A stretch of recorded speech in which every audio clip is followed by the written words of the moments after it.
ஒரு முடிவு எடுக்கலாம். அது நம்ம ஏன் அப்படி எடுத்துன்னு கேட்க முடியாது. அவங்களுக்கு நிச்சயமாக பாதிப்பு இருக்கும், எங்களுக்கும் பாதிப்பு இருக்குது. அந்த நாங்கள் மொத்தமாக பாதிக்கும் போது உங்கள் பாதிப்பு அவங்களுக்கு 100 ரூபாயில் பாதிப்புனா எங்களுக்கு வந்து அதில் அவங்க தர 10 ரூபாய் எங்களுக்கு பாதிப்பு. ஆனால் அவங்க 100 ரூபாயுமே வந்து எங்கள் வாழ்க்கையே பாதிக்கப்படும் போது உங்களோட பிரச்சனை பெருசாக பேசுறீங்கன்னு அவங்க சொல்லலாம். அதனால வந்து நிச்சயமாக இது அனௌன்ஸ் பண்ணால் அந்த செப்டம்பர் மாதத்தில் ரிலீஸ் பண்ணலான்னு வச்சுட்டு இருக்காங்க இல்லையா, அந்த ப்ரொடியூசர் டெஃபினட்டாக வந்து பாதிக்கப்படும். ஆடியன்ஸ் வந்து தியேட்டருக்குள்ள முன்னாடி மாதிரி ஆடியன்ஸ் வந்து உள்ளுக்குள்ள போகிறதுக்கு லைக் பண்ண மாட்டிருக்காங்க. ஒரு சில ஸ்டார் வேல்யூவான ஒரு சில மூவி மட்டும் தான் பாக்குறாங்க. இப்பவும் கூட ஆனா எல்லாரும் 100 கோடி லாபம் 200 கோடி லாபம்னு பேப்பர்ல ஆட் போடுறாங்க. அப்போ 100 கோடி 200 கோடி லாபமா இருந்தா இந்த பிரச்சனை வந்திருக்காருல்ல சார். அப்போ அவங்க பேப்பர்ல ஆட் போடக்கூடிய மார்க்கெட்டிங் ஸ்ட்ராட்டஜி என்னவா நீங்க பாக்குறீங்க?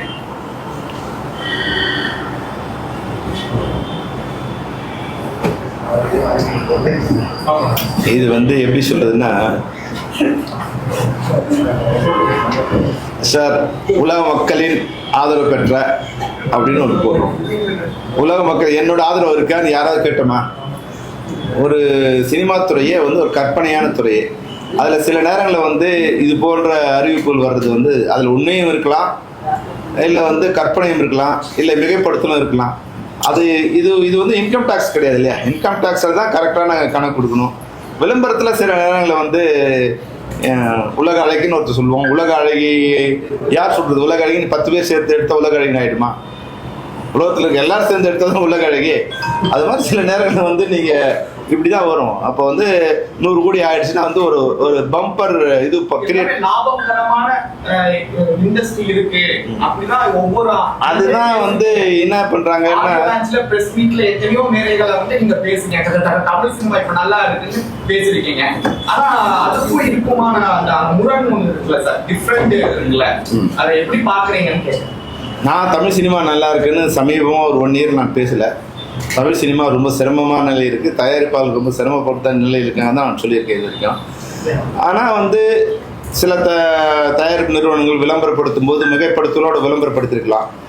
எனக்கு தெரிஞ்சு இந்த வருடத்தில் இது வரைக்கும் இப்போ வந்து ஆகஸ்ட் முடிய போகுது, இந்த 8 மாதத்தில் 3 திரைப்படங்கள் தான் லாபத்தை ஈட்டி இருக்கின்றது. அதுதான் உண்மை. மீதி பேர்லாம் அந்த 3 பேர் யாரும் உங்களுக்கு தெரியும்.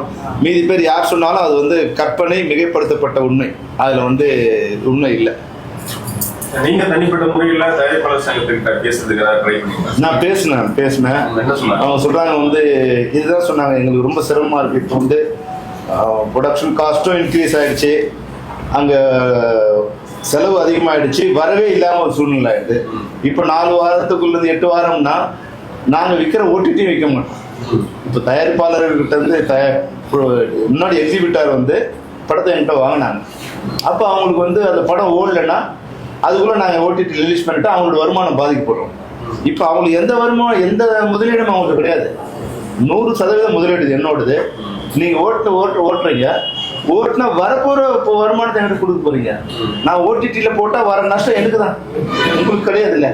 நீங்கள் ஒரு 100 ரூபா கொடுத்து படத்தை வாங்கிட்டு இருந்தீங்கன்னா உங்களுக்கு நஷ்டம் வரப்போகுது. உங்களுக்கு எந்த விதத்தில் உங்களுக்கு பாதிக்குது? என்னோட படம் நான் ஓடிடியில் போடும்போது அதுலயாவது கொஞ்சம் வருமானம் எனக்கு வரட்டும் நான் நினைக்கிறேன். அப்போ நீங்க கொஞ்சம் அதுக்கு உண்டான இது எடுத்துக்கணும் இல்லையா? இப்போ இதே சிஸ்டம் வந்து இப்போ ஹாலிவுட் இருக்கு. அவங்க எப்படி பிரிச்சிருக்காங்கன்னா தியேட்டர் வந்து எக்ஸிபிஷன்ல 40% 100 rupees அதோட காஸ்ட் ஆஃப் ப்ரொடக்ஷன் வச்சுங்க. அதில் 40% வந்து தியேட்டர் எக்ஸிபிஷன், 30% வந்து ஓடிடியிலேருந்து 30%, மீதி 30% satellite and digital other source of அப்படி பிரிச்சுக்கிட்டாங்க. அப்போ 40% எவ்வளோ நாள் கலெக்ட் பண்ணோம் அப்படின்னு கணக்கு பண்ணி அது வரைக்கும் நீங்கள் வந்து எக்ஸ்ப்ளாய்ட் பண்ணுங்க. அதுக்கப்புறமா ஓடிடியில் வந்து அவங்க இது ரிலீஸ் பண்ணுவாங்க, அதுக்கப்புறமா டிஜிட்டலில் ரிலீஸ் பண்ணுவாங்க. ஸோ அவங்களுக்குள்ள ஒரு சிஸ்டம் இருக்குது. அவங்க அந்த 100 rupeesல 40% ஆஃப் காஸ்ட் ஆஃப் ப்ரொடக்ஷன் அவங்க ஏற்றுக்கிறாங்க. அப்போ தே ஹேவ் த ரைட். நான் வந்து இந்த உங்களோட இதுலேருந்து 40% நான் எடுத்துக்கிட்டேன், அதனால் அதுக்கு முன்னாடி நீங்கள் ரிலீஸ் பண்ணாதீங்க. இப்போ இருக்கிற எக்ஸிபிட்டார் டிஸ்ட்ரிபியூட்டர்ஸ் வந்து 1% கூட வந்து இதனோட இது அவங்க எடுத்துக்கல, 1%ம் அவங்க எடுத்துக்கல. அப்போ வந்து அவங்க அது அவங்க தியேட்டர் போட்டுருக்காங்கன்னா அதுக்கு உண்டான பொறுப்பு அவங்களுக்கு இருக்குன்னா, படம் ஓடணும்னா அதுக்கு உண்டான செலவு அவங்க ஈடுகட்டணும் இல்லையா? 40% அவங்க அதில் ஏற்றுக்கணும் இல்லையா? அப்போ நீ செலவில் உன்னோட கடமையில எதுவுமே செய்யாம உரிமையை எதிர்பார்க்குற மாதிரி என் படம் நான் உங்ககிட்ட கொடுக்குறேன், நீங்க ஓட்டுனீங்க, நான் தேட்டருக்கு முடிஞ்சு நான் ஓடிடி கொடுக்குறேன். இப்போ உங்களுக்கு என்ன கஷ்டம்னு கேட்குறாரு ப்ரொடியூசர். உங்களுக்கு என்ன கஷ்டம்? உங்களோட ஏதாவது உங்க நஷ்டமா? நீங்க இன்வெஸ்ட் பண்ணீங்களா? இன்வெஸ்ட் பண்ண எனக்கு தான் அதை எப்படி எடுக்கணுங்கிறது தெரியும். நீங்க இன்வெஸ்ட்மெண்ட் எதுவுமே பண்ணலையே. இன்வெஸ்ட்மெண்ட் பண்றதுக்கு நீங்க சொல்லுங்க. நீங்க கிட்ட படம் கொடுத்து வாங்கிட்டீங்க, வாங்கும்போது நீங்க ஒரு கண்டிஷன் பண்ணாப்பா, உங்கள்கிட்ட நான் படம் கொடுத்து வாங்கியிருக்கேன், நீங்க வந்து 1 வருஷம் போடாதீங்க, 6 மாசம் போடாதீங்க, 6 வாரம் போடாதீங்க, 2 வாரம் ஏதோ சொல்லலாம். அது மாதிரி எதுவுமே இல்லை இல்லையா? ஓடிடிக்கு கொடுக்கறதுனாலதான் தியேட்டர்ல வந்து மக்கள் ரசிகர்களோட கூட்டம் குறையுதுன்றதை நம்புறீங்களா நீங்க? ஒத்துறீங்களா? அதை அப்படி அவங்க திரையரங்க உரிமையாளர் சங்கம் சொல்றத அதுலேயே ஒரு உண்மை இருக்கு சார். நானே வந்து படம் 4 வாரம் 2 வாரம் ஆயிடுச்சுன்னா 4ஆம் வாரம் வந்துட்டு பார்த்துலான்னு ஒரு இது எனக்கும் இருக்கு. ஏன்னா நான் திரையரங்கத்துக்கு போகுதுன்னா முன்னாடி வந்து திரையரங்கத்துக்குள் வந்து தின்பண்டங்கள் உள்ளே அனுமதிக்கப்பட மாட்டாதுங்கிற சிஸ்டத்தோட திரையரங்கம் ஓடிட்டு, அது வரைக்கும் திரையரங்கமா இருந்தது. இன்னைக்கு திரையரங்கம் வந்து நட்சத்திர ரெஸ்டாரண்ட் ஆயிடுச்சு. அவங்களுடைய உணவு பண்டங்களை விற்பதற்கான ஒரு கூடமா அந்த திரையரங்களை பயன்படுத்துறாங்க. அப்போ வந்து அதுக்கு ஒரு படத்தை ஓட்டிட்டு இருக்காங்க. இவங்க டிஃபன் விற்கிறதுக்கு ஒரு இது வந்து படம் ஓட்டிட்டு இருக்காங்க, தவிர படத்தை ஓட்டுறதுக்கு உண்டான இது இல்லை. இப்போ போய் பாருங்க, பக்கத்துல தியேட்டர்ல கல்யாண ஜுவல்லரி ஆட் இருக்கு, ஜுவல்லரி ஆட் இருக்கு, ஹோட்டல் ஆட் இருக்கு. முன்னாடிலாம் வந்து ஒரு தியேட்டர்ல எந்தெந்த படம் வரப்போகுது, அடுத்த படம் எந்த படம் வரப்போகுதுங்கிற ஒரு விளம்பரம் இருக்கும். அந்த விளம்பரத்தை கூட நீங்க உங்க திரைப்படம் ஓடுறதுக்கான விளம்பரத்தை கூட நீங்க கொடுக்க மாட்டேங்கிறீங்க. தேட்டரில் வந்து எங்களோட ஃபோட்டோ கார்டு இருப்போம், அந்த படம் என்ன வரப்போகுது, நாங்கள் அந்த 6 ஃபோட்டோ கார்டு வச்சுருந்தாங்கன்னா 6 ஃபோட்டோ கார்டை பார்த்து நாங்கள் ஒரு கதை பண்ணி யோசிச்சுட்டு இருப்போம் ஆடியன்ஸு. இப்போ அது மாதிரி எதுவும் வச்சுக்கிறீங்களா? இந்த தேட்டரில் என் படம் வரப்போகுதுன்னா என்னோட படத்தோட ட்ரெய்லர் இதில் ஓடும். இப்போ அது நீங்கள் போட்டு தயாராக இருக்கீங்க. உங்கள் தேட்டர் வர படத்துக்கு நீங்கள் ட்ரெய்லர் கூட போட மாட்டேங்குது. எப்படி ஆடியன்ஸுக்கு தெரியும்? போஸ்ட் ஓட்டக்கூடாதுன்னு தமிழ்நாடு வந்து அரசு தடை விதிச்சிச்சு, போஸ்ட் ஓட்ட முடியல. இப்போ வந்து சேட்டலைட்ல எங்களால் விளம்பரம் பண்ண முடியல. உங்க திரையரங்கத்துல நீங்க போட போற படத்தை கூட நீங்க வந்து உங்களால போட முடியல. அதுல கியூப்ல போய் நின்று நாங்க அவங்ககிட்ட யார் கியூப் இதுல அவங்க வந்து ஒரு படத்தை ரிலீஸ் பண்றதுக்கு ஒரு சாதனமா இருக்காங்க. அவங்க உரிமையாளர் அவங்க கிட்ட போய் அவங்க அடமானம் வச்சுட்டு உங்க படத்தை உங்க திரையரங்கில் ரிலீஸ் ஆகிற படத்தை கூட உங்களால போட்டு தர முடியல. அப்ப ஆடியன்ஸ் எப்படி தெரியும்? ஆடியன்ஸ் இந்த படம் எப்படி வருதுன்னு தெரியும்? எந்த விளம்பரமும் நீங்க பண்ண மாட்டீங்க. எந்த ஷோ எந்த தேட்டர் ஓடுதுன்னு ஆடியன்ஸ் தெரியாது. எந்த ஷோக்கு வருவாங்க படம் பார்க்க?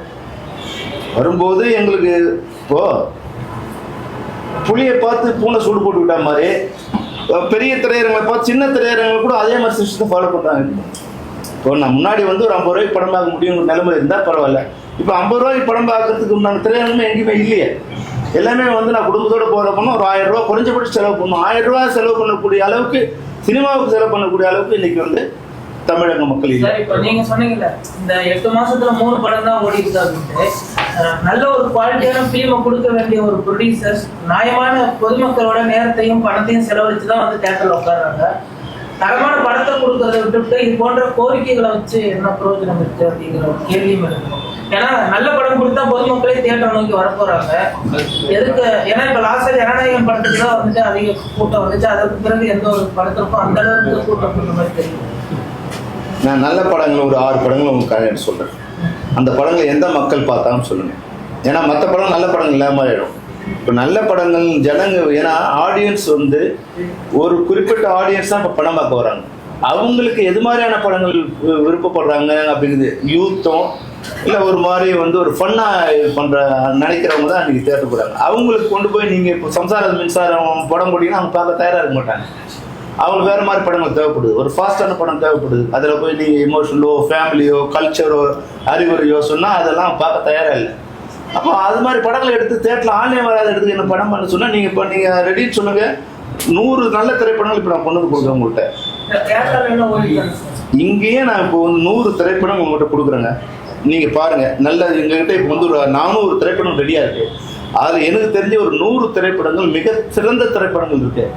ஆனால் அதுக்கு திரையரங்கும் இல்லை, திரையரங்கம் போட்ட ஆடியன்ஸும் இல்லை. புரியுதுங்களா? அப்போ நல்ல திரைப்படங்கள் வந்து நீங்க வரவேற்பு கொடுத்தாதானே வந்து எந்த மாதிரி படங்கள் ஓடுதுன்னு பார்ப்பாங்க, அது மாதிரி படங்கள் எடுப்பாங்க. அது வந்து இது அவங்க எங்களை குறை சொல்றதோ நாங்கள் அவங்களுக்கு குறை சொல்றதோ போயிட்டே இருக்கோம். நல்ல படங்கள் கொடுத்தா நீங்க பார்க்கல, அதனால நீங்க பார்க்குற மாதிரி நல்ல படங்கள் கொடுக்குன்னு நாங்கள் சொல்லுவோம். அவங்க நல்ல படங்களே வரல, அதனால நாங்கள் பார்க்க நாங்கள் சொல்லுவாங்க. அதனால இது வந்து காலம் தான் முடிவு சொல்லும். எங்களை பொறுத்த வரைக்கும் நல்ல படங்கள் இருக்குதான் நாங்கள் நினைக்கிறோம். புரியுதுங்களா? ஆனா ஓடுற படங்களா எடுக்கணும்னு வந்து அது வியாபாரம் ஆகும்போது இந்த படம் இது சரியா இருக்காது, இது மாதிரி படம் எடுத்தா ஓடும், அப்ப இது மாதிரி படம் எடுக்கணும்னு வந்து ப்ரொடியூசர் சொல்லுவாங்க, இல்ல வந்து டிஸ்ட்ரிபியூட்டர் சொல்லுவாங்க, இல்ல யார் இன்வெஸ்டர் அவங்க சொல்லுவாங்க. எனக்கு விருப்பம் இருக்கோ இல்லையோ அது சிலது நான் அது அப்படி கலக்கணும். அந்த படம் முடிவில் வரும்போது அதுவும் இல்லாம இதுவும் இல்லாம வரும். அது மாதிரி குழப்பமும் சில படங்கள் இருக்கு. ஆடியன்ஸோட ஃபீட்பேக் காரணம் சார். இது போட்டு ஒரு மூவி தியேட்டர் வச்சு இது வெளியே வரும்போது ஆடியன்ஸே வந்து மீடியா கிட்டக்க நல்லா இருக்கு நல்லா இல்ல ஓப்பனா சொல்லிடுறாங்க. முன்னாடி ஒரு காலகட்டங்கள்ல இந்த ஒரு இது இல்ல. சோ இதுவும் ஒரு காரணமா இருக்கும். அப்ப சோசியல் மீடியா வந்ததுல இருந்து எல்லாருமே இப்ப மூவியை பத்தி ஃபீட்பேக் பேச ஆரம்பிச்சாங்க. சோ இது ஒரு காரணம் இருக்கலாம். முன்னாடி வந்து படங்கள் மெயின் காரணம் அவன் தான். எப்படி மெயினா பண்றது அவன் தான். அதுதான் இல்ல முன்னாடி அப்படி இருக்கும் சார். முன்னாடி கூட வெளியே ஆடியன்ஸ் சொல்லும்போது டே படம் போவாதான்னு சொல்லுவான். ஆனாலும் வந்து அதை நம்பி படம் போறதும் இல்லை. அதுல ஒரு 10% 20% வந்து இது இருந்தது. ஆனா இன்னைக்கு என்னன்னா வந்து நீங்க உள்ள டைட்டில் போடும்போதே நீ வெளியே மெசேஜ் அனுப்பிச்சிடுறியா படம் மொக்கன்னு அனுப்பிச்சோன்னு அவன் கிளம்பும்போது. ஏன்னா அவங்களுடைய இன்வெஸ்ட்மெண்ட் அதிகமா இருக்கு. 1000 ரூபாய் இன்வெஸ்ட் பண்ணணும். எதுக்குலாம் நல்லா இல்லாத 10,000 ரூபாய் இன்வெஸ்ட் பண்ணணும். எல்லாரும் நல்லா இருக்குன்னு சொல்லிட்டு அப்புறம் போகலான்னு நினைப்பாங்க. அப்போ இந்த சோசியல் மீடியா பப்ளிசிட்டி இருக்கு இல்லையா, அது நல்ல படங்களுக்கு நான் ஓட வைக்கிறத விட ஓட வைக்காம இருக்கிறதுக்கு தான் சோசியல் மீடியா இது பயன்படுது. அது நீங்க நல்ல படம் சொன்னா மட்டும் ஓடிடுன்னு சொல்லுங்க. இப்போ அவர் இருக்காரு, அவர் நல்ல படம் நல்லா இருக்குன்னு ஒரு படத்தை சொல்லுங்க, படம் ஓடிடுமான்னு சொல்லுங்க. அதுக்கெல்லாம் சொன்னா நான் நல்லா இருக்கேன்னு அவன் நல்லா இருக்கான்.